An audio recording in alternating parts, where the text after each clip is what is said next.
বিসমিল্লাহির রহমানির রহিম। প্রিয় সহকর্মীবৃন্দ, আসসালামু আলাইকুম। আজ দীর্ঘ 6 বৎসর পর আপনারা আবার একসাথে ফ্যাসিস্ট মুক্ত বাংলাদেশে একত্রিত হতে পেরেছেন। সেজন্য আল্লাহর কাছে হাজার শুকরিয়া আদায় করছি। দীর্ঘ ফ্যাসিবাদী বিরোধী সংগ্রামে যারা শহীদ হয়েছেন এবং সম্প্রতি জুলাই আগস্টের ফ্যাসিবাদী শাসকদের নির্মম ভয়াবহ দমন নীতির কারণে গণহত্যায় যারা শহীদ হয়েছেন তাদের প্রতি আমি শ্রদ্ধা জানাচ্ছি। যারা আহত হয়েছেন তাদের প্রতি জানাচ্ছি আন্তরিক সমবেদনা। আমি চিকিৎসার কারণে যুক্তরাজ্যে অবস্থান করলেও আমি সব সময় আপনাদের পাশেই আছি।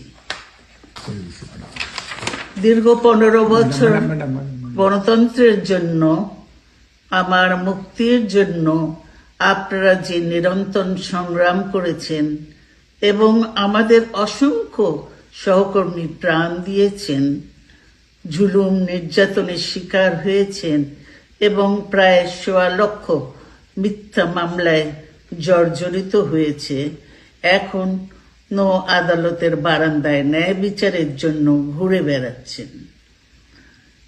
আপনাদের এ ত্যাগ শুধু দল নয়, জাতি চিরকাল স্মরণ রাখবে।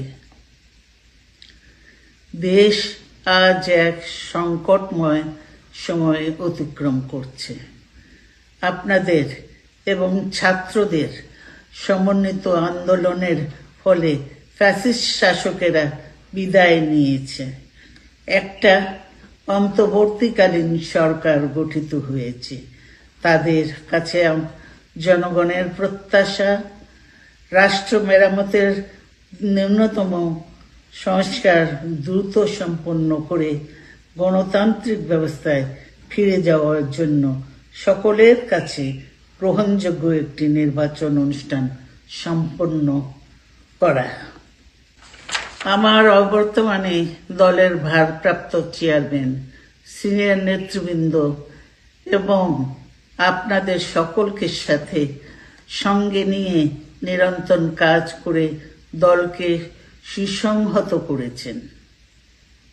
আমি আপনাদের ধন্যবাদ জানাচ্ছি। আমি বিশ্বাস করি আপনারা শহীদ প্রেসিডেন্ট জিয়াউর রহমানের আদর্শে আরো উজ্জীবিত